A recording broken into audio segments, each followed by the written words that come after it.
Governor speech ಅಂದ್ರೆ ಕೊನೆಯಲ್ಲಿ ಅಂದ್ರೆ ಅದರ ರಿಪ್ಲೈ ಬರುವಂತ ಸಂದರ್ಭದಲ್ಲಿ ಸರ್ಕಾರಕ್ಕೆ ಏನ್ ಬೇಕಾಗಿದೆ ಅದು ಉತ್ತರ ಕೊಟ್ಟು ಹೊರಟೋಗ್ತಾರೆ ಅವರು.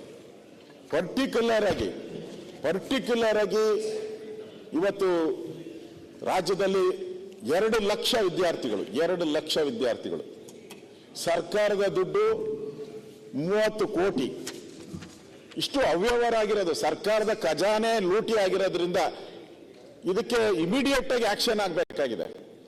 ರಾಜ್ಯಪಾಲರು ಭಾಷಣ ಮಾಡಿದ್ರೆ ಅದು ಜನರಲ್ ಉತ್ತರ, ಎಲ್ಲ 100 ಸಬ್ಜೆಕ್ಟ್ ಮಾತಾಡಿರ್ತಾರೆ, 100 ವಿಚಾರಗಳ ಬಗ್ಗೆ ಉತ್ತರ ಬರುತ್ತೆ. ಆದ್ರೆ ಪರ್ಟಿಕ್ಯುಲರ್ ಆಗಿ ಇದ್ರ ಬಗ್ಗೆ ಉತ್ತರ ಬರಕ್ ಸಾಧ್ಯ ಆಗಲ್ಲ. ಅದಕ್ಕೋಸ್ಕರ ನಾನು ಯೋಚನೆ ಮಾಡಿ ಅದು ಇನ್ನೂ ಬಹಳಷ್ಟು ನಿಲುವಳಿ ಸೂಚನೆಗಳಿದ್ದು ಅದೆಲ್ಲವನ್ನ ಬಿಟ್ಟು ಇವತ್ತು ರಸ್ತೆ ತಡೆ ನಡೀತಾ ಇದೆ, ಮೊನ್ನೆ ನುಗ್ಗಿದ್ದಾರೆ KPSಗೆ, ಗಲಾಟೆಗಳು ನಡೀತಾ ಇದ್ದಾರೆ, ಸಾಹಿತಿಗಳು ಪತ್ರಗಳು ಬರೆದಿದ್ದಾರೆ, ತಾವು ಪತ್ರ ಬರೆದಿದ್ದೀರಾ ಆ ಪೀಠದಲ್ಲಿ ಕೂತ್ಕೊಂಡು, ತಾವು ಪತ್ರ ಬರೆದಿದ್ದೀರಾ ಅಕ್ರಮದ ಬಗ್ಗೆ.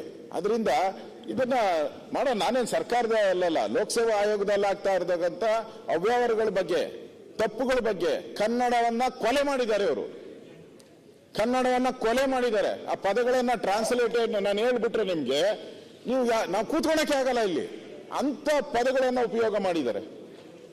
ಅದನ್ನ ನಾವು ಹೇಳ್ಬೇಕಲ್ಲ, ಕನ್ನಡ ಆದ್ರೂ ಉಳಿಬೇಕಲ್ಲ. ನಾವು ಭಾಷೆ, ನೆಲ, ಜಲ ಪ್ರಮುಖ ಅಂತ ಹೇಳ್ತೀವಿ. ಅಧ್ಯಕ್ಷ ಒಂದೇ ನಿಮಿಷ, ನಾವು ಭಾಷೆ ಬಗ್ಗೆ, ನೆಲದ ಬಗ್ಗೆ ಅಲ್ಲ, ನಿಮಗೂ ಗೊತ್ತಿಲ್ಲ.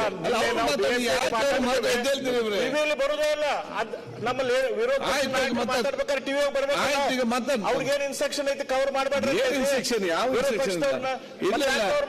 ಸಂಪ್ರದಾಯ ನಾವೆಲ್ಲಿ ಮಾಡುದಿಲ್ಲ, ಸದನ ತೋರಿಸ್ತಾರೆ, ನಿಮ್ನ ತೋರಿಸ್ತಾರೆ. ವಿರೋಧ ಪಕ್ಷದ ನಾಯಕರು ಇಂಪಾರ್ಟೆಂಟ್ ವಿಷಯ ಮಾತಾಡ್ತಿದ್ದಾರೆ, ಅದು ಬರ್ಬೇಕಲ್ಲ. ನಿಜವಾಗಿ ಸರ್ ನೋಡ್ರಿ, ಅಲ್ಲಿ ಬರ್ತದೆ ನೋಡ್ರಿ, ವಿರೋಧ ಪಕ್ಷ ನಾಯಕರು ಅಂತ ಒಂದು ದೊಡ್ಡ ಸ್ಟ್ಯಾಂಡರ್ಡ್ ಮಾತಾಡುವಾಗ ಅದ್ರೊಳಗೆ ಬುಡದಲ್ಲ ಅಂದ್ರೆ ಬರ್ತದೆ.